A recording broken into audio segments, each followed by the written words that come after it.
Hello students, good morning all of you. तो हम लोग जो अपना 12th का नया एक टॉपिक पढ़ते हैं जो आपका एक क्लास के अंदर रह गया था, वो टॉपिक हम लोग स्टार्ट करते हैं और उसको आज हम कंप्लीट करेंगे। इसके अंदर आपका एक टॉपिक रह गया था, वो रहा था अपना असामान्य मूलर द्रव्यमान, या इसके अंदर वांट ऑफ गुणांक आता है और इस वांट ऑफ गुणांक पे न्यूमेरिकल भी पूछा जाता है, इसका जो सूत्र भी पूछा जाता है। तो आप लोग इस वांट ऑफ गुणांक तो थोड़ा सा अच्छे से पढ़ लेना। ये अपना एक टॉपिक रहा, उसके बाद अपना सॉल्यूशन चैप्टर जो हो जाएगा वो कंप्लीट हो जाएगा, ठीक है। और बाकी से अपना जो अपना सारा का सारा हो चुका है, बस एक अपना टॉपिक जो है कि ये रहा है, तो ये हम लोग आज अपनी वीडियो के अंदर कवर कर लेंगे। ओके, तो हम लोग देखते हैं कि जो हम लोगों ने सॉल्यूशन चैप्टर के अंदर पढ़ा था, विलियन के अंदर पढ़ा, उसमें हमने क्या देखा कि जो भी उसके कॉलिगेटिव प्रॉपर्टीज होती है, जो अनुसंख्यक गुणधर्म होते हैं, कितने होते हैं? 4 होते हैं। वाष्प दाब में आपेक्षिक अवनमन, और जो बोलते हैं हम लोग जो क्वथनांक होता है अपना, उसके अंदर उन्नयन, हिमांक में अवनमन या परासरण दाब। तो ये अपनी 4 जो होती है वो कॉलिगेटिव प्रॉपर्टीज होती है, अनुसंख्यक गुणधर्म होते हैं। इनको बारे में हम लोग पढ़े थे। इनमें हम लोगों ने क्या देखा था कि जो कॉलिगेटिव प्रॉपर्टी है वो किसके समानुपाती है? वो लगभग किसके समानुपाती है? जो अपना जो सोल्यूट होता है उसके उसके क्वांटिटी पे, जो अपना सोल्यूट होता है उसकी क्वांटिटी पे क्या करती है? डिपेंड करती है। तो यानी कि एक तरीके से हम लोग बोल सकते हैं उसकी क्वांटिटी बोल दो या उसका द्रव्यमान बोल दो, यानी कि जितना उसका मोलर मास होता है, मोलर मास नहीं, जो उसका क्वांटिटी होती है, कितनी मात्रा है, उसके क्या होती है? समानुपाती होती है, ठीक है। जैसे कि मतलब हम लोग का उसके अकॉर्डिंग क्या था कि क्वालिटेटिव प्रॉपर्टी किसके?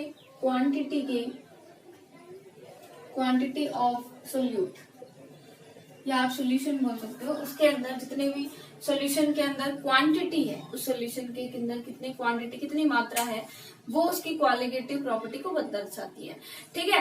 अब क्या करा हमने, मान लो आप लोग समझने की कोशिश करना, आपको काफी दिन हो गए चैप्टर पढ़े हुए, तो थोड़ा सा आप लोग समझने की कोशिश करना मैं क्या समझा रही हूँ। लेकिन इससे पहले आपको जो अपनी क्वालिटेटिव प्रॉपर्टी वाला टॉपिक है वो क्लियर होना चाहिए। जब वो क्लियर होगा तभी आपको ये टॉपिक अच्छे से समझ आ जाएगा, ठीक है। तो इससे पहले आप अपना कॉलिगेटिव प्रॉपर्टी वाला टॉपिक अपना क्लियर कर लेना, ठीक है। अब देखिए हम लोग ने क्या बोला कि जो कॉलिगेटिव प्रॉपर्टी है, जिसको हम लोग बोल सकते हैं अनुसंख्यक गुणधर्म, वो किसकी, जो आपका सोल्यूशन के अंदर जो या सोल्यूट के पार्टिकल्स हैं उसकी मात्रा के क्या होते हैं? समानुपाती होते हैं। अब ध्यान से सुनना, क्या किया, मान लो हमने एक सोल्यूशन लिया, उस सोल्यूशन के अंदर आपने क्या करा, ये सोल्यूशन है सब कुछ का, ठीक है। इस सोल्यूशन में आपने 1 मोल क्या डाला? शुगर डाला। 1 मोल आपने क्या डाला? शुगर डाला। शुगर जाके अंदर डिसॉल्व हो गया। तो आपके अंदर जो ये विलियन है, इस विलियन के अंदर भी आप लोग क्या करोगे? 1 मोल शुगर को पाओगे, क्योंकि इस शुगर को जैसा हमने डाला था वो विलियन के अंदर भी वैसा ही है, डिसॉल्व हो गया, लेकिन क्या नहीं हुआ, मतलब टूटा नहीं है। अब कुछ अपने ऐसे आयन्स होते हैं, जैसे हम उसको विलियन के अंदर डालते हैं, या तो वो टूट जाते हैं या वियोजित हो जाते हैं, आयनित हो जाते हैं, यानी अपने आयनों में टूट जाते हैं, ठीक है, या फिर क्या होते हैं, वो एक साथ में जुड़ जाते हैं। तो उस टाइम पे क्या होगा? उस टाइम पे अपना जो अनुसंख्यक गुणधर्म है, अब देखिए इस सॉल्यूशन की वजह से अनुसंख्यक गुणधर्म जो आएगा वो क्या आएगा? 1 मोल की वजह से, ठीक है। अब मैं इस सॉल्यूशन के अंदर ही मैं क्या डाल दूं? NaCl डाल दूं। अब मैंने डाला 1 मोल NaCl, ओके, समझ रहे हो? 1 मोल NaCl डाला। अब आपको पता है NaCl सॉल्यूशन के अंदर जाके किसके अंदर टूट जाएगा? Na प्लस में और Cl माइनस में टूट जाएगा। अब चूंकि Na प्लस Cl माइनस में टूट गया, तो सॉल्यूशन के अंदर एक मोल जो अपना है वो Na प्लस बनेगा, एक जो अपना है वो Cl माइनस बनेगा। अब हमारे पास विलियन में हमने डाला कितना? 1 मोल, और हमें विलियन में प्राप्त कितने हो गए? 2 मोल। कितने प्राप्त हो गए? 2 मोल, ठीक है। तो विलियन के अंदर हमने डाला 1 मोल, विलियन के अंदर प्राप्त हमें कितने हो गए? 2 मोल। अब जो इसकी क्वांटिटी है, किसकी, जो ये जो सॉल्यूट पार्टिकल हमने डाला है उसकी क्वांटिटी चेंज हो गई कि नहीं हो गई? हो गई ना भाई। कॉलिगेटिव प्रॉपर्टी आनी चाहिए थी किसके अकॉर्डिंग? 1 जो मोल हमने डाला था, लेकिन चूंकि आयनन के बाद में यहाँ पे कितने हो गए? 2 मोल हो गए, तो इसकी क्वालिगेटिव प्रॉपर्टी क्या हो जाएगी? डिफरेंट हो जाएगी ना। तो यानी कि क्या होता है कि जो क्वालिटेटिव प्रॉपर्टीज है, अनुसंख्यक गुणधर्म है, वो किस पे डिपेंड करते हैं? क्वांटिटी पे। अगर उसकी क्वांटिटी चेंज हो रही है तो उसकी प्रॉपर्टी भी क्या हो जाएगी? चेंज हो जाएगी। ठीक है, इतना समझ आया। अब ये तो हुआ कि मान लो इसका अगर हम लोग वन टर्फ गुणांक निकालें, तो वन टर्फ गुणांक का अपना एक फॉर्मूला होता है। वो क्या होता है कि जो भी हमारी ऑब्जर्व क्वांटिटी है, या जिसको हम लोग बोलते हैं प्रेक्षित,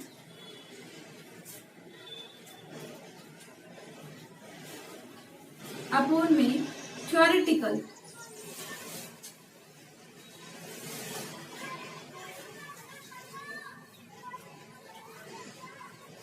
तो जो अपना आई हो जाता है वो क्या हो जाता है? ऑब्जर्व जो अपनी क्वांटिटी, या आप लोग बोल सकते हो कॉलिगेटिव प्रॉपर्टी, या आप लोग बोल सकते हो थ्योरेटिकल कॉलिगेटिव प्रॉपर्टीज, जो प्रेक्षित है और एक आपका परिकलित है। ठीक है, प्रेक्षित मीन्स ये, और ये अपना थ्योरेटिकल परिकलित। ठीक है, अब देखिए आप लोग को पता है मैं क्या बोल रही हूँ, NaCl की बात कर रही हूँ। NaCl किसके अंदर टूट गया? जाके Na प्लस में और Cl माइनस में। ये हमने लिया कितना था? 1, और इसका भी 1 बना और इसका भी बाद में जाके क्या हो गया? 1 बन गया। ये अपना जो मान है वो है थ्योरेटिकल, है ना। हमें मिलना कितना चाहिए था? 1 ही मिलना चाहिए था, बट हमें मिल कितने रहे हैं? 1 प्लस 1 कितने मिल रहे हैं हमें? 2। तो इसके लिए जब हम वन टर्फ गुणांक निकालेंगे तो वो क्या हो जाएगा? 2/1, यानी कि 2, जो कि 1 से क्या है? ज्यादा है। ठीक है, 1 से क्या है? ज्यादा है। हमें 1 मिलना चाहिए था लेकिन 1 मिला ही नहीं। कितने मिल गए? 2 मिल गए। 1 से कितना है? ज्यादा है। तो यहाँ पर अपना क्या हो गया? जो इसका मोलर द्रव्यमान हो जाएगा वो भी क्या हो जाएगा? डिफरेंट हो जाएगा। अब वो कैसे देखें, थोड़ा सा देखते हैं। पहले हम एक केस और पढ़ लेते हैं। मान लो सपोज करो मैंने CH3COH ले लिया।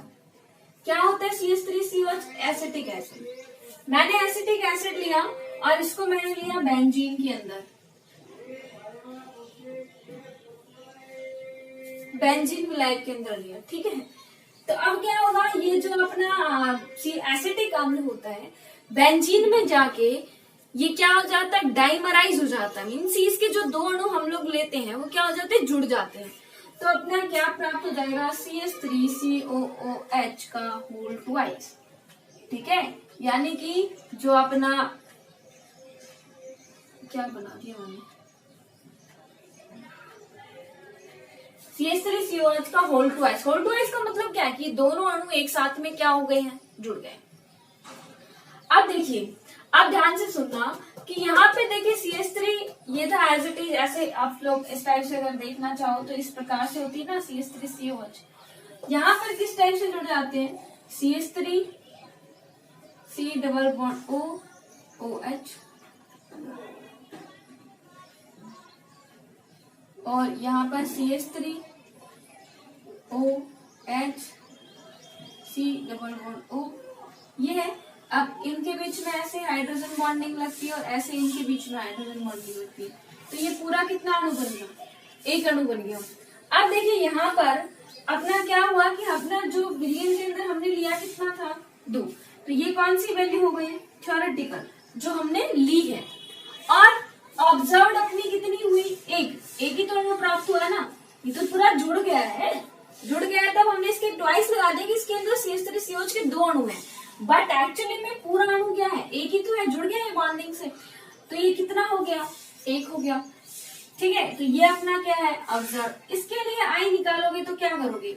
Observe colligative property upon theoretical colligative property. Short में लिख रही हूं मैं, ठीक है ना। अनुसंख्यक गुणधर्म लिखते टाइम बहुत लग जाएगा। तो ऑब्जर्व देखिए, ऑब्जर्व या फिर जो हमारा हमें प्रेक्षित हुआ वो कितना हुआ? 1, और हमारा थ्योरेटिकल हमने कितना लिया था? 2। तो कितना हो जाएगा? 0.5, जो कि 1 से क्या है? कम है। यानी कि आप लोगों ने क्या अंदाजा लगाया? यहाँ पे अंदाजा ये लगाया कि अगर क्या है कि जो अपना हमने जो भी विलयन इसके अंदर डाला है, उस विलयन का जो सोल्यूट पार्टिकल है या फिर जो भी हमारा कण है, उस कणों की संख्या में विलयन में डालने के बाद कोई चेंज नहीं हो रहा है, तब तो उसकी प्रॉपर्टी वैसी की वैसी रहने वाली है। बट अगर उसका आयनन हो जाता है तो आयनन होने के बाद जो उसकी क्वांटिटी है वो इंक्रीज हो जाती है। क्वांटिटी इंक्रीज होने पर उसका वन ऑफ गुणांक का मान भी क्या हो जाएगा, बढ़ जाएगा। बढ़ेगा ना, एक आना चाहिए था बट आया कितना, 2। ऐसे ही अगर हम लोग देखें कि संगुणित हो जाए, मीन्स जुड़ जाए अगर आपस में अणु, तो क्या हो जाता है, उसका वन ऑफ गुणांक का मान कम हो जाता है।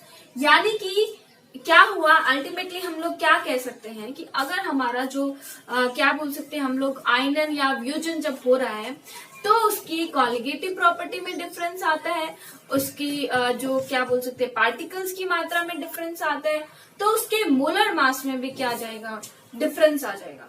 अब वो मोलर मास में डिफरेंस कैसे आएगा वो मैं और आपको समझा देती हूँ। देखिए ये तो आपको समझ आया है। मैं सपोज करो एक छोटी सी टेबल बनाती हूँ, इसके अंदर मैं आपको सारा कवर करा दूंगी। मैंने क्या बनाया, मैंने बनाया क्या बोल सकते हैं डिसोसिएशन, या इसको आप लोग हिंदी में लिख लो तो आयनन, है ना। एक में हमारा क्या हो रहा है, आयनन हो रहा है, और एक में हमारा क्या हो रहा है, संगुणन हो रहा है। अब देखो आयनन संगुणन जो है वो दोनों अलग अलग है। आयनन का मीन्स होता है टूटना, और संगुणन का मीन्स या क्या होता है, जुड़ना। आयनन वियोजन एक ही बात है, ठीक है। अब देखिए आयनन में क्या होता है, क्या बोल सकते हैं हम लोग, नंबर क्वांटिटी बोल सकते हैं एक चीज तो, ठीक है। आयनन के अंदर क्वांटिटी क्या होगी, बढ़ेगी कि घटेगी, ठीक है। एक हम लोग आप लोग बोल सकते हो कॉलिगेटिव प्रॉपर्टी, अनुसंख्यक गुणधर्म, ठीक है। एक आप बोल सकते हो उसके बाद मोलर मास, क्या बोल सकते हैं, मोलर मास यानी कि मोलर द्रव्यमान, ठीक है, मोलर द्रव्यमान। और एक आप लोग बोल दो ना आई, ठीक है। ये अपना मैंने छोटी सी टेबल बनाई है कि इनके अंदर हुआ क्या। अब जब क्या हो रहा है, कणों का आयनन हो रहा है। अब जब कणों का आयनन हो रहा है तो क्या हो रहा है, कणों की संख्या बढ़ेगी ना, क्वांटिटी बढ़ेगी। आयनन हो रहा है मतलब टूट रहे हैं। तो एक हमने लिया था लेकिन वो टूट के कितने बन गए, 2। तो कणों की संख्या क्या हो गई, बढ़ गई। कणों की संख्या बढ़ने के साथ साथ कॉलिगेटिव प्रॉपर्टी बढ़ जाती है, ठीक है। अब एक चीज याद रखना, जो अनुसंख्यक गुणधर्म है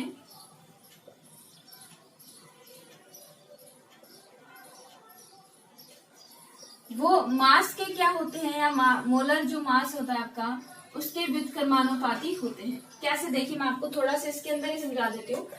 कॉलिगेटिव प्रॉपर्टी क्या हो जाती है, बढ़ जाती है, और क्वांटिटी भी हमारी बढ़ जाती है आयनन के पश्चात। तो द्रव्यमान में क्या फर्क पड़ेगा, मान लो मैं क्या ले रही हूँ, इस मार्कर को ले रही हूँ, ठीक है। ये अपना 1 मोल NaCl ले रही हूँ। अब मैंने क्या किया, इसको सोल्यूशन के अंदर डाला। जैसे मैंने इसको सोल्यूशन के अंदर डाला तो ये क्या हो गए हैं, टूट गए। तो बताओ जरा इसका मोलर मास बढ़ा कि घटा, जो इसका द्रव्यमान है वो क्या हो जाएगा, इसका जो मोलर मास है वो क्या हो जाएगा, अनुसंख्यक गुणधर्म उसके बढ़ रहे हैं। तो जैसे इसका देखिए ये टूट गया, अलग अलग हो गया, तो एक अणु का क्या हो जाएगा, मोलर मास घट नहीं जाएगा क्या, वो टूट गया ना। तो क्या हो जाएगा, इसका मोलर मास घट जाता है। तो अगर इसका आयनन हो रहा है, क्वालिगेटिव प्रॉपर्टी बढ़ रही है, तो इसका मोलर मास क्या हो जाएगा, बढ़ जाएगा। इसलिए अनुसंख्यक गुणधर्म के मोलर मास क्या होते हैं, व्युत्क्रमानुपाती। फिर हम आते आई पे, कि जो हमारा वन ऑफ गुणांक है उसका क्या है। तो आई की जो वैल्यू आती है वो ज्यादा आती है किससे, 1 से ज्यादा ही है ना। आई की वैल्यू आयनन के टाइम पे 2 आ रही है, इसका मतलब 1 से तो क्या है, ज्यादा ही है, ठीक है। तो ये अपना क्या हुआ, आयनन का। फिर हम लोग देखें संगुणन में, संगुणन मीन्स जुड़ना, ठीक है, संयोजित होना। उसके अंदर क्वांटिटी देखिए, पहले मान लो कितनी थी हमारे पास में, 2 CH3 के मोल थे, अब वो जुड़ के कितने बन गए, 1, ठीक है। तो क्वांटिटी हमारी क्या हो जाती है, घट जाती है। क्वांटिटी घट गई तो कॉलिगेटिव प्रॉपर्टी भी घट जाएगी। अब देखिए पहले हमारा कितना था, 2 अणु था, अलग अलग था, लेकिन 2 अणु अलग अलग हमने डाला, सोल्यूशन के अंदर जाके इस टाइप से वो जुड़ गए, तो उसका द्रव्यमान एक साथ में बढ़ेगा ना, ठीक है। तो अगर देखिए हम लोग एक तो CH3COH का निकाले, एक तो आप इसका मोलर द्रव्यमान निकालो, और एक ही जब 2 अणु जुड़ गए तब इसका निकालो। ऑब्वियस सी बात है, इसका तो कम ही आएगा, इसका ज्यादा नहीं आएगा क्या, जुड़ गए ना। तो क्या हुआ, इसका मोलर मास बढ़ गया, मोलर मास बढ़ जाएगा, ठीक है। और अगर हम इसके वन टॉप गुणांक पे आए तो बताओ, एक से कम आया ना, तो क्या हो जाता है इसका वन टॉप गुणांक एक से कम, यही तो आएगा। आई की वैल्यू एक से क्या है, कम है, ठीक है। तो ये अपना एक छोटी सी टेबल है, कहीं साइड में बना लेना और अपना अच्छे से देख लेना, इससे क्या हो जाएगा आपका ये चीज क्लियर हो जाएगी। अब देखिए, नॉर्मल हमारा रहता है जब हमारा विलयन के अंदर कोई भी आयनन नहीं होता और संगुणन नहीं होता, तब तक तो हमारी जो मोलर मास है वो अपना नॉर्मल ही आता है। लेकिन अगर आयनन हो गया है या वियोजन हो गया है, या फिर आप संगुणन बोल सकते हो, आयनन या संगुणन हो गया है, तब क्या हो जाएगा, तब हमारे जो मोलर मास है वो नॉर्मल तो नहीं रह पाएंगे, तो वो क्या हो जाते हैं, असामान्य, अब नॉर्मल हो जाते हैं। तो अब देखिए, असामान्य जो मोलर द्रव्यमान है, इनकी गणना के लिए क्या देंगे, आई का देखा गया कि हम लोग आई के द्वारा हम लोग ये बता सकते हैं कि उसके अंदर कितनी अबनॉर्मेलिटी आई है, क्योंकि इस आई के द्वारा ही तो हमने देखा ना, ऑब्जर्व्ड अपॉन थ्योरेटिकल, है ना। अब अगर इस आई से पता क्या चलेगा, इस आई का हम लोग यूज क्या कर रहे हैं, तो कहाँ कर रहे हैं, देखिए अगर इस आई की वैल्यू हमारे पास में, इस आई की वैल्यू 1 आ जाती है, तो हम लोग क्या बोलेंगे, ना तो सोल्यूशन के अंदर आयनन हो रहा है, ना सोल्यूशन के अंदर क्या हो रहा है, संगुणन हो रहा है, तो हम लोग बोल देंगे ना ही तो क्या है आयनन और ना ही क्या है संगुणन, ठीक है। अगर हमारी आई की वैल्यू 1 आ जाती है तो हम लोग क्या बोल देंगे, ना तो वहां पे वियोजन हो रहा है, ना वहां पे संगुणन हो रहा है, ओके। लेकिन अगर आपकी आई की वैल्यू 1 से ज्यादा आ जाती है, आई की वैल्यू 1 से ज्यादा किस केस के अंदर आती है, जब उसके कण बढ़ जाएंगे, कण बढ़ जाएंगे यानी कि क्या हो जाता है, आयनन। तो जब आई की वैल्यू 1 से ज्यादा आ जाएगी तो आपको समझ आ जाएगा कि इस सोल्यूशन के अंदर आयनन हुआ है। और अगर आई की वैल्यू 1 से कम आ जाती है तो आपको समझ आ जाएगा कि इस सोल्यूशन के अंदर क्या हुआ है, संगुणन हुआ है। समझ आ रहा है कि इस सोल्यूशन के अंदर आयनन हो रहा है और इसके अंदर संगुणन हो रहा है। ये पता किससे चला, ये पता हमारा चला किस चीज से, वन टॉप गुणांक से। वन टॉप गुणांक से हमने क्या गणना कर ली कि अगर हमारी वन टॉप गुणांक आई की वैल्यू, इस देखो वन टॉप गुणांक को आई से शो करते हैं, स्मॉल आई, ठीक है, ये याद रखना, वन टॉप गुणांक को स्मॉल आई से प्रदर्शित करते हैं। तो अगर स्मॉल आई की वैल्यू 1 आ रही है तो वहां ना तो आयनन हो रहा है ना ही संगुणन हो रहा है। अगर आई की वैल्यू 1 से ज्यादा हो रही है तो आयनन हो रहा है, आई की वैल्यू 1 से कम आ रही है तो वहां पर क्या हो रहा है, संगुणन हो रहा है, ठीक है। अब देखिए, इन आई का हम लोग क्या बोलते हैं कि जो हमारी कॉलिगेटिव प्रॉपर्टी पे क्या डिफरेंस पड़ेगा, कि हमारी कॉलिगेटिव प्रॉपर्टी को ये वन टॉप गुणांक कैसे प्रभावित करेगा। तो आपको मैं बता दूं कि हमारे कॉलिगेटिव प्रॉपर्टी जो होती है वो कितनी होती है, 4। वाष्प दाब में आपेक्षिक अवनमन, जो अपना क्वथनांक है उसमें उन्नयन, हिमांक में अवनमन और परासरण दाब। तो क्या है कि जैसे जैसे ये इसका वन टॉप गुणांक, जैसे कि मान लो हमने क्या बोला कि जो भी अपना परासरण दाब जो होता है पाई बराबर CRT, ऐसे ही होता है। परासरण दाब क्या होता है आपका पाई, और वो बराबर क्या निकलता है, CRT। मैंने आपको पहले बताया, जब तक आप कॉलिगेटिव प्रॉपर्टी आनुषंगिक गुणधर्म को नहीं पढ़ोगे ये कैसे समझ में आएगा। तो पहले आपको जाके आनुषंगिक गुणधर्म को अच्छे से पढ़ना है, तब जाके ये वीडियो अच्छे से समझ आ जाएगी, ठीक है। तो वो सारा अपना पढ़ा हुआ है अच्छे से।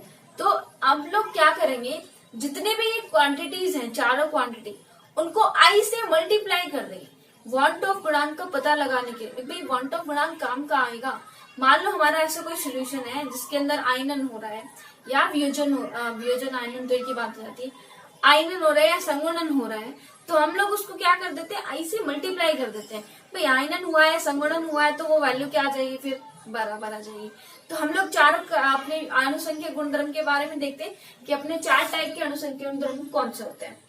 तो ये अपने चारों प्रकार की क्या है, आनुषंगिक गुणधर्म है, 4 प्रॉपर्टीज है।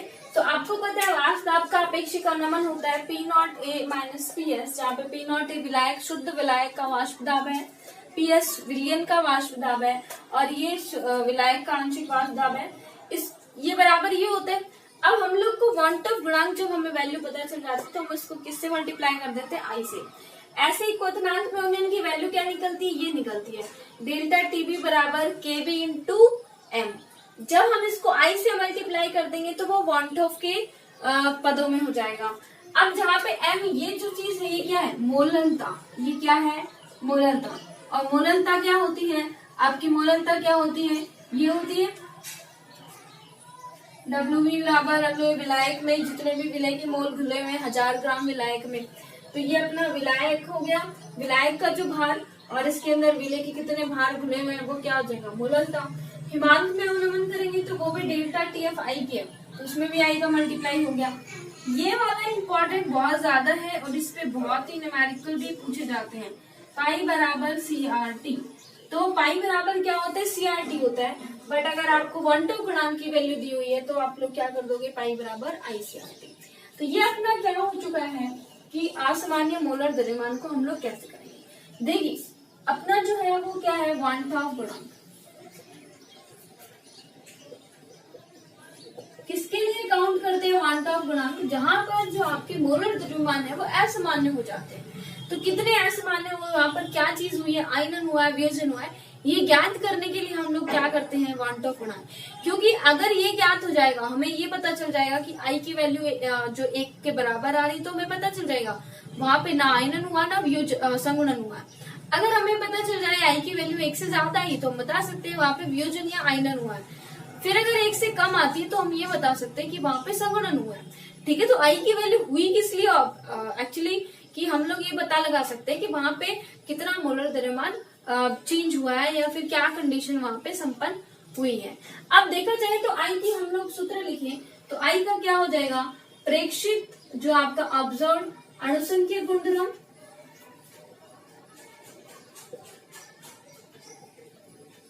ठीक है, अपॉन प्रेक्षित अणुसंख्यक गुणधर्म यानी कि जो ऑब्जर्व कॉलिगेटिव प्रॉपर्टी है, अपॉन सैद्धांतिक थ्योरेटिकल या परिकलित बोल सकते हैं उसको अणुसंख्यक गुणधर्म। ठीक है, आई बराबर क्या हो जाएगा, प्रेक्षित अणुसंख्यक गुणधर्म या सिद्धांतिक। अब देखिए ये आई का एक फॉर्मूला हो गया। दूसरा हम लोग क्या बोल सकते हैं, आई बराबर क्या लिख सकते हैं, आयनन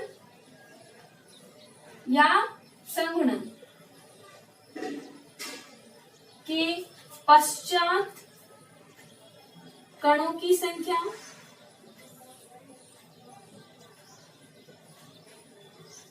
अपोन में आयनन या संगुणन के पूर्व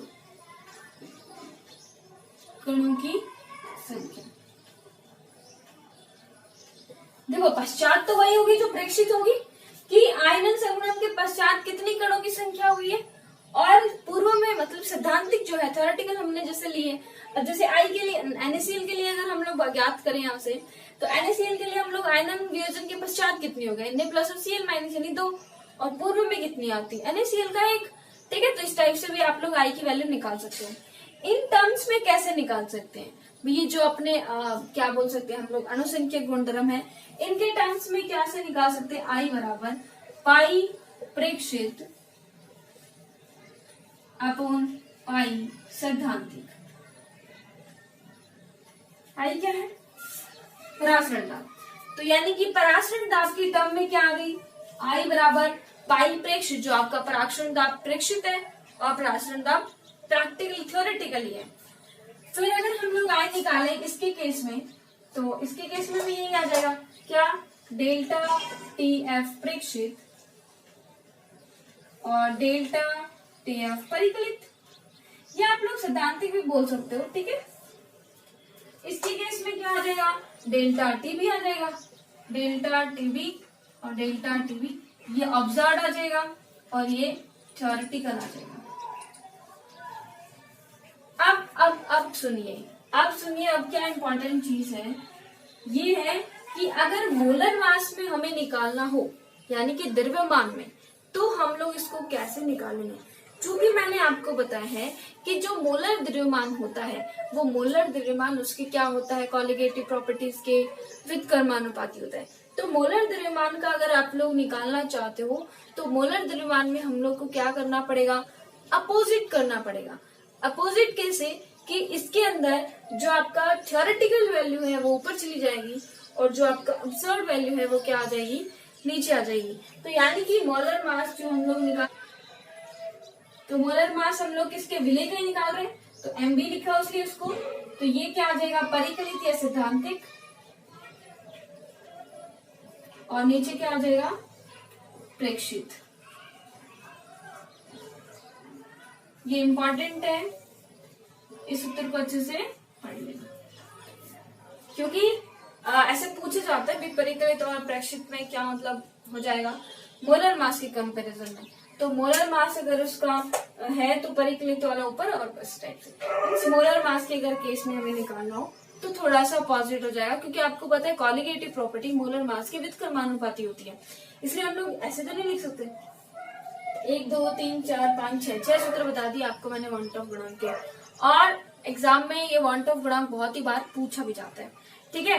तो अपना ये टॉपिक कंप्लीट हुआ गया वांट ऑफ गुणांक। अब हम लोग देखते हैं कि वांट ऑफ गुणांक की जो और आयनन की मात्रा में संबंध क्या है, यानी कि आयनन हो रहा है, वियोजन हो रहा है, तो जो अणु की जो संख्या होती है ना टूटने के पश्चात या जुड़ने के पश्चात, वो उसकी क्या होती है, डिग्री ऑफ डिसोसिएशन या आयनन की मात्रा। आयनन की मात्रा क्या कहलाएगी, आयनन की मात्रा को हम लोग किससे प्रदर्शित करेंगे, इसको प्रदर्शित करेंगे कि जो अपना क्या आई बोल सकते हैं वांट ऑफ गुणांक व आयनन की मात्रा,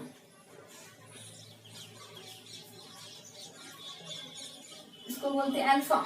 आयनन की मात्रा को हम लोग प्रदर्शित करते हैं अल्फा से, आयनन की मात्रा में संबंध। अब तुम लोग सोच रहे होंगे भी आयनन की मात्रा क्या चीज आ गई, ठीक है। आयनन की मात्रा क्या है कि कितना अणु टूटा है, वही उसका आयनन की मात्रा। जैसे कि सपोज करो जैसे कि मैंने 100 मोल लिए, उसमें से 50 अणु क्या हो गए, टूट गए, तो आयनन की मात्रा क्या होगी 50/100, ठीक है। जितना भी आएगा वो उसकी क्या हो गई, आयनन की मात्रा। अब देखिए आयनन की मात्रा को कैसे करेंगे हम लोग क्वांटिटी में।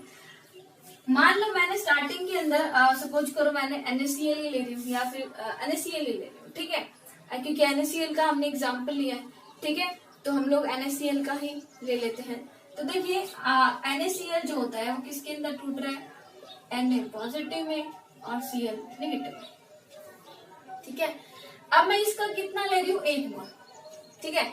जब T बराबर 0 है, यानी कि एट द स्टार्टिंग पॉइंट जब कुछ भी नहीं हुआ, जस्ट हमने 1 मोल लिया है, जब T बराबर 0 है तो ना तो ये बना है ना ये बना, कुछ भी तो नहीं बना।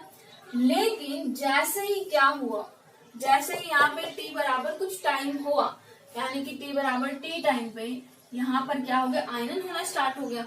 अब जब ये आयनन होगा तो बताओ जरा क्या होगा, इसका मान लो इसका अल्फा जो भाग है वो टूट रहा है, ठीक है, अल्फा भाग जो क्या है वो टूट रहा है, तो हम लोग क्या कर देंगे, इसका अल्फा पार्ट क्या कर देंगे, तोड़ देंगे। तो हम लोग क्या करेंगे, इसका जो अल्फा पार्ट इसका तोड़ेंगे कैसे, सपोज करो मैंने इसको स्टार्टिंग के अंदर इसका 100 मोल ले लिया, ठीक है, किसके 100 अणु है। अब देखिए इसका तो हमने कुछ नहीं करा, स्टार्टिंग के अंदर कुछ नहीं होता। अब इस 100 में से मान लो 50 ही क्या कर रहे हैं, टूटने के लिए जा रहे हैं, 50 नहीं जा रहे हैं, क्योंकि ये एक वीक इलेक्ट्रोलाइट ले लो आप एग्जाम्पल के तौर पे। यहाँ पे वीक इलेक्ट्रोलाइट जैसे कि हमारा एसिटिक एसिड होता है वो भी ले सकते हो, ठीक है। जैसे कि मान लो एसिटिक एसिड ले लो चाहे, तो एसिटिक एसिड क्या होता है, हमारा वीक इलेक्ट्रोलाइट होता है ना, CH3COH, ठीक है। लेकिन कंफ्यूज हो जाना, वो डाइमराइज हो जाता है तो कहीं आप कंफ्यूज हो जाओ, तो इसको NaCl ले लो चाहे। तो क्या करना है, ऐसे वीक इलेक्ट्रोलाइट सपोज करो हमने लिया, मैं आपको जस्ट ये समझाने के लिए ले रही हूँ कि ये बनेगा कैसे, वैसे हम लोग रिएक्शन में चलेंगे। तो आप लोग बस थोड़ा सा एक बार इसको कॉन्सेंट्रेट करके समझ लीजिए, लिखना कहीं नहीं आपको। ये आप लोग देखो मैंने क्या कहा कि 100 है, ठीक है, उसमें से कुछ नहीं टूटा स्टार्टिंग के अंदर, फिर मैंने कहा इस 100 में से 50 टूट रहे हैं, तो 50 टूटेंगे तो 50 ही तो सोडियम बनाएंगे और 50 ही क्या बनाएंगे, क्लोरीन बनाएंगे, ऐसे तो करेंगे ना। भी मैं कह रही हूँ सिर्फ 50 मोल टूट रहे हैं, 50 टूट ही नहीं रहे, तो 50 ही क्या करेंगे, ये बनाएंगे और 50 ही ये बनाएंगे। अब इसका वियोजन की मात्रा यानी कि अल्फा की वैल्यू क्या हो जाएगी, डिग्री ऑफ डिसोसिएशन क्या हो जाएगा कि कितना टूटा है, 50 कितने में से टूटा है, 100 में से क्या हुआ, 5 कम 5 5 दूनी 10, कितना आ जाएगा 0.5। तो डिग्री ऑफ डिसोसिएशन जो अल्फा है वो उसकी मात्रा कितनी आई 0.5। अब अगर हम इसके यहीं पे वन ऑफ गुणांक निकालें तो वन ऑफ गुणांक क्या है कि आयनन के बाद कणों की संख्या बटे आयनन से पहले कणों की संख्या, यही तो है ना। अब आयनन के बाद कणों की संख्या, तो तुम लोग को कई को तो यही नजर आ रहा होगा, है ना, यही नजर आ रहा होगा। बट सुनो, आयनन के बाद चलो इनकी तो ये संख्या है, लेकिन इसका भी तो है भी। एक जो सपोज करो मैं एक बकेट ले रही हूँ या फिर आप कोई भी एक कंटेनर ले रही हूँ, इसके अंदर मैंने कहा कि मैंने इसके अंदर 100 मोल NaCl डाले, उसमें से 50 तो डिसोसिएशन होने के लिए चलेगा, पर 50 तो वो भी है, ठीक है। तो हम इसको भी काउंट करेंगे। तो आयनन के पश्चात टोटल किसको काउंट करेंगे इनको, तो पश्चात कितने हैं टोटल 100 माइनस 50 प्लस 50 प्लस 50 कितने होंगे बताना जरा, कितने होंगे ये 150 ही होंगे वैसे तो। और स्टार्टिंग के अंदर आयनन से पहले कितने थे 100। अब देखिए ये कितने हो जाएंगे 150 बटे 100, तो कितना आ जाएगा 1.5। तो इसका वन ऑफ गुणांक क्या हुआ 1.5 आया। अब बताना जरा मैं क्या बोल रहा हूँ, इससे हम लोग क्या पता लगा आई की वैल्यू 1 से ज्यादा है कि नहीं है। 1.5 है तो ऑब्वियस सी बात है 1 से क्या है ज्यादा ही है, तो यानी कि यहाँ पर क्या हुआ आयनन हुआ। अब ये तो जस्ट मैं समझाने के लिए समझाया है मैंने। अब मैं बात कर रही हूँ क्या, हम लोग चलते हैं एक पर्टिकुलरली रिएक्शन पे कि किस टाइप से हम लोग इसको करेंगे। मैं मान लो यहाँ पे कोई A मोल ले रही हूँ, ठीक है, इस A के जो है AN अणु ले रही हूँ, ये अणु टूटा है और ये Na अणु भी टूट गया। भाई जितने भी इसके थे वो टूट गए। जैसे सपोज करो यहाँ पे NaCl था ना, या फिर मान लो Cl2 होता, तो ये Cl2 Cl में ब्रेक हो जाए तो क्या बनाएंगे हम 2Cl ही तो करेंगे ना, ऐसे ही करेंगे। तो ऐसे ही ये है कि मान लो कोई एक वीक इलेक्ट्रोलाइट है जिसके कितने मोल, इसके मान लो N मोल टूट सकते हैं, तो ये N मोल टूट के Na बना लेगा। इतना क्लियर हुआ। अब क्या है T बराबर 0 पर आप इसका कितना ले रहे हो 1 मोल है, कि T बराबर स्टार्टिंग पॉइंट पे इसका क्या है 1 मोल है। 1 मोल है तो इसका कुछ भी नहीं है स्टार्टिंग टाइम पे। जब मैंने T बराबर यहाँ पे T टाइम लिया तब क्या हुआ कि इस 1 में से अल्फा की मात्रा, मैं कुछ भी बता नहीं रही कि कितनी 1 2 3 नहीं, हम लोग आयनन की मात्रा कितने ले रहे हैं अल्फा। तो मान लो इसमें से अल्फा वियोजित होने के लिए चलेगा। अब ये अल्फा वियोजित हुआ है, ठीक है, कितना वियोजित हुआ अल्फा, कितने मोल है ये N, ये तो कितना वियोजित होगा N अल्फा ही तो होगा। इसमें से अल्फा वियोजित होने के लिए गया और यहाँ पर चूंकि इसके मल्टीप्लाई में जैसे कि 1 है, सपोज करो ये 1 है तब इसका कितना बन रहा है N, ठीक है, 1 मोल है तब इसका कितना बन रहा है N। तो ऐसे ही इसका जब 1 माइनस अल्फा हो जाएगा यानी अल्फा अणु वियोजित होने के लिए हो जाएंगे, तो ये क्या बन जाएगा N अल्फा बन जाएगा, ठीक है। तो N अल्फा हमारा क्या हो गया वियोजित। ये चीज समझ आई कि नहीं आई कि जब हमारा एक अणु है तब हमारा स्टार्टिंग के अंदर कुछ भी नहीं है, लेकिन एक में से जब अल्फा अणु वियोजित होने के लिए चला गया तो अल्फा तो बनेगा, लेकिन N अणु बन रहे हैं ना, N अणु बन रहे हैं ना, तो वो N अल्फा हो जाएगा, उससे मल्टीप्लाई होएगा। ओके, इतनी चीज समझ आना है कि N हमने गुणा क्यों किया है, क्योंकि इसके N मोल बन रहे हैं, N मोल बन रहे हैं तो, और अल्फा तो इससे डिसोसिएट होके बना है, टूट के बना है, तो N मोल से तो मल्टीप्लाई करना ही पड़ेगा, ठीक है, समझ आया। अब हम लोग क्या चलते वन ऑफ गुणांक पे चलते हैं कि इसका वन ऑफ गुणांक क्या आएगा। तो I बराबर क्या हो जाएगा कि आयनन के पश्चात जो अपने कणों की संख्या और आयनन से पहले कणों की संख्या, तो आयनन के पश्चात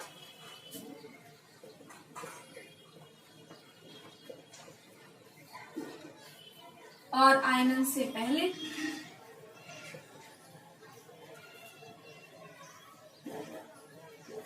ठीक है, आयनन के पश्चात और आयनन से पहले, आयनन के पश्चात कणों की संख्या, ठीक है, आयनन के पश्चात कणों की संख्या कितनी हो जाएगी टोटल, ये टोटल हो जाएगा, ठीक है। तो क्या हो जाएगा I बराबर 1 minus alpha plus N alpha, होएगा कि नहीं हो जाएगा, समझ आ रहा है कि 1 माइनस अल्फा तो है ही है और प्लस में ये N अल्फा भी तो बना है, उसी सॉल्यूशन के अंदर बना है, तो ये N अल्फा। अपूर्ण में आयनन से पहले बताइए जरा, आयनन से पहले कितनी थी 1। और एक बात सुनिए, और एक बात क्या है, हम लोग इसको ऐसे भी लिख सकते हैं I बराबर क्या हो जाएगा प्रेक्षित जो अपने कणों की संख्या, प्रेक्षित जो अणु संख्या गुणधर्म, या फिर हम लोग बोल सकते हैं सिद्धांतिक। तो सिद्धांतिक क्या हो जाएगा, ये वाला जो है ये थ्योरेटिकल हो जाएगा और ये वाला जो हो जाएगा वो प्रेक्षित हो जाएगा। ठीक है, तो भी हमारा वैल्यू तो यही आ रही है, वैल्यू तो फिर भी यही आ रही है। तो आई बराबर क्या हो जाएगा, देखना जरा, 1 minus alpha plus n alpha हुआ। भाई 1 को भाग दोगे तो एक ही यही तो चीज आएगी, आई बराबर 1 माइनस अल्फा एन अल्फा। इसको मैं ऐसे लिख सकती हूँ, आई बराबर 1 plus n alpha minus alpha, लिख सकती हूँ क्या, लिख सकती हूँ, कोई दिक्कत ही नहीं है। ठीक है, अब मैं इस 1 को इधर ले आऊं तो क्या हो जाएगा, आई माइनस 1 बराबर, यहां से देखिए इसको मैं इधर ले आई तो क्या बचा, एन अल्फा माइनस अल्फा।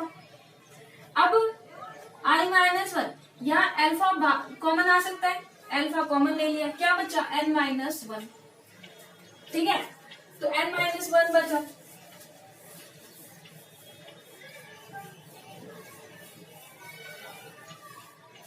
अब ये हमारा लास्ट आया क्या, आई माइनस 1 बराबर अल्फा एन माइनस 1। यह आया, हमें किसकी मात्रा निकालनी, आई की, अल्फा की। तो अल्फा बराबर क्या हो जाएगा, आई माइनस 1 एन माइनस 1। ये हमारा अल्फा किसके लिए निकला है, अल्फा के लिए अल्फा है तो इसके भाग में चला जाएगा, ये ऊपर आ जाएगा। तो आई माइनस 1 अपॉन में 1 माइनस एन माइनस 1। ये हमारा किसके लिए निकला है, ये हमारा निकला है किसके लिए, आयनन के लिए, जहां पे आई क्या है, वॉन्टोफ गुणांक।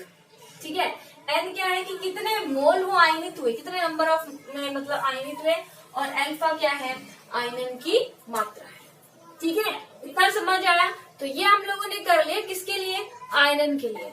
अब आयनन के पश्चात क्या होगा, वियोजन, वो भी तो होगा ना, संगुणन भी।